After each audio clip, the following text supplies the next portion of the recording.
Hi, I'm Old Sneelock. Welcome to another episode of Old Sneelock's Workshop.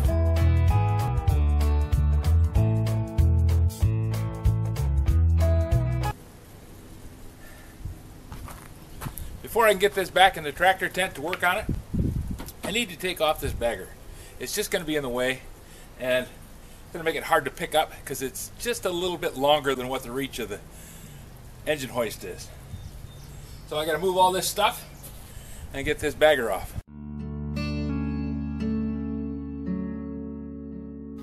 What's the chunk of log for?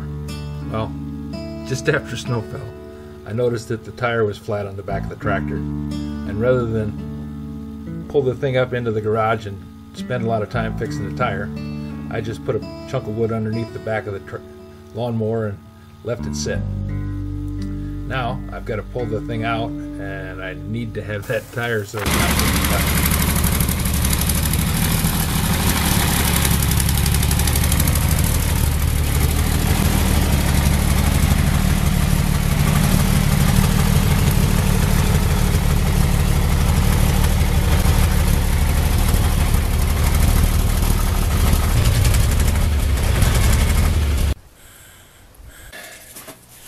Picking it up by the steering column worked really well on the other one, so I'm going to try it on this one too.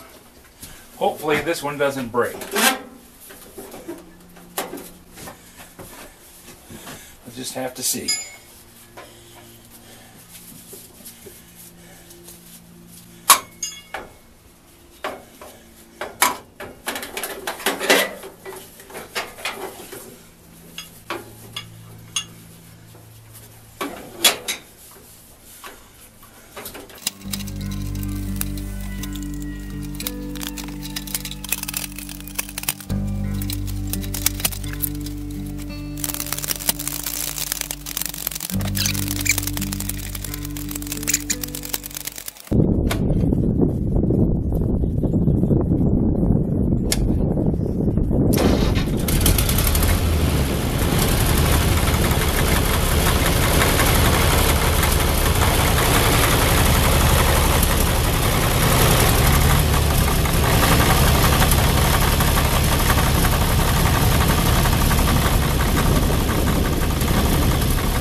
Disconnect the neutral first. You always want to disconnect the neutral first because that way when you disconnect the hot lead it won't short out against the frame. Now why didn't I do this with the other lawnmower? Well, because the other lawnmower's battery was just totally flat dead. And so much scrap metal.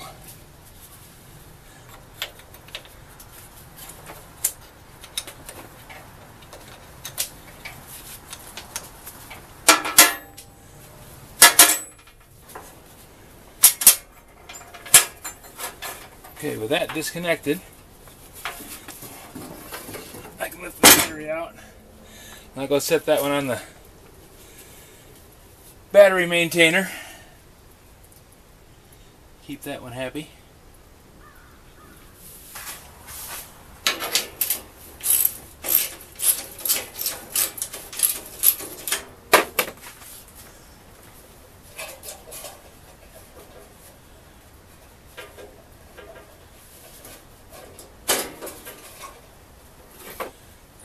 headlights.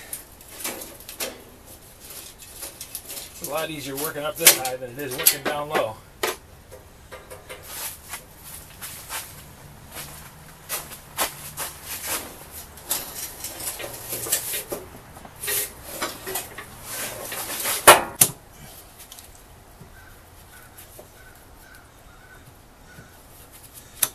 There. Disconnected. Okay, this is the alternator lead. This is the headlight lead. Not anywhere near as many connections on this one as there was on the other one.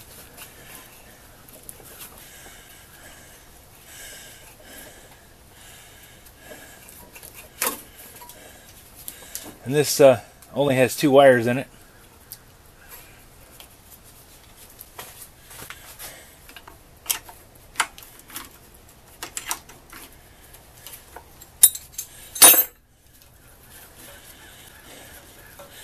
Had to go through and rebuild this whole starter system too. That's kind of the annoyance of having the rod throw, is I spent so much time fiddling on this engine. Valves and plugs and rings and you name it, everything on this thing. The only thing I didn't check was the rod.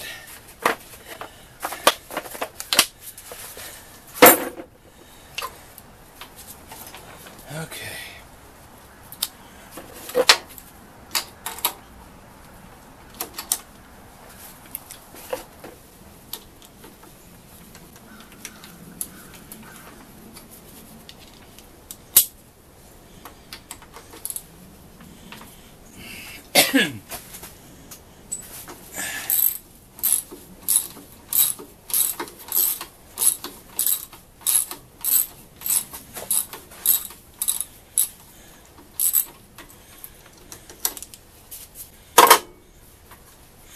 Oh, and this little extension on the oil drain too.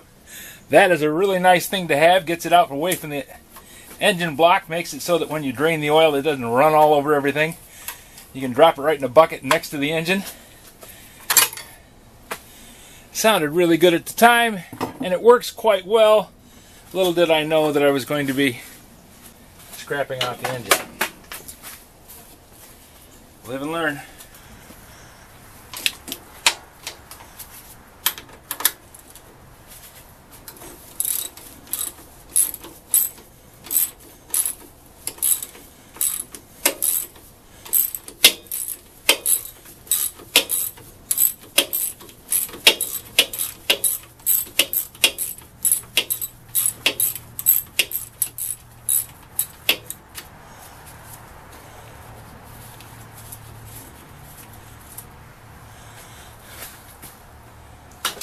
I don't know if those are locking nuts or if they're the actual nuts that hold the engine down. If I was designing the thing, I'd think I probably would make them a little bit long and put a nut on the top and say good enough and thread the block.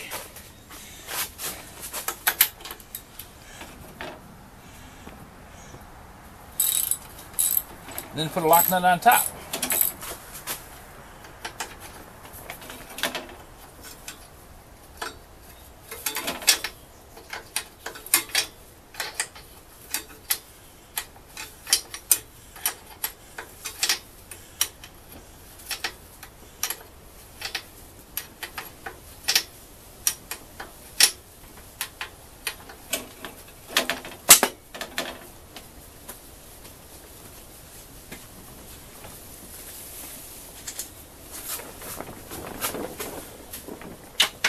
Not that I would do it, but I think it would be interesting to try making this engine run again. If the crank's not damaged and the rod's just broken, hadn't knocked a hole in the block anywhere.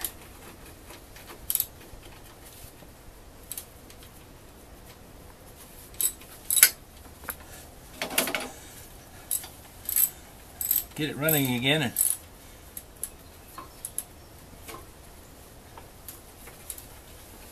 set it to run on wood gas. That would be an interesting prospect.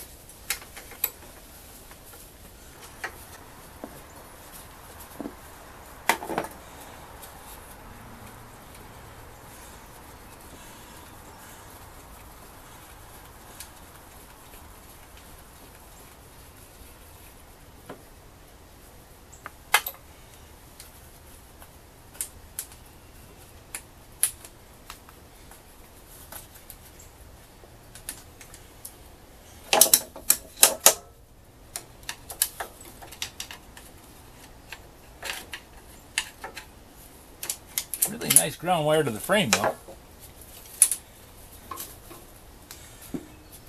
Okay, now let's see if I can get my hand up in there and feel the head of that bolt. There it is. You know what I need is an extension and a universal.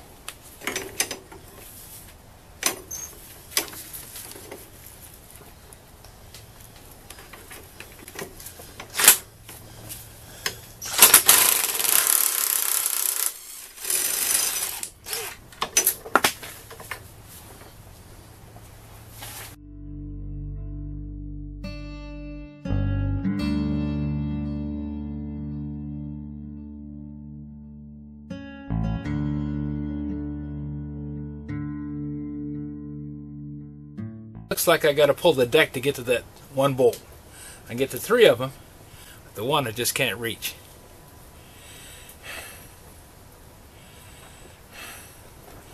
Son of a gun. Well, I started pulling the deck, thinking that I was going to be able to just do it while I was sitting there. Well, that's not going to work. Louis suggested picking it up and hanging it by the front axle, and I'm thinking that's getting to be a better and better idea. So tomorrow I'm going to go out, jack the thing up, hang it by the front axle, see if I can't just pick the deck off the bottom of it and then reach in there and get those bolts out, get the motor out. If you have any suggestions for new video, questions about today's video, or any of the other videos on the channel, just drop a note in the comments. You know I read them all. Thanks for watching.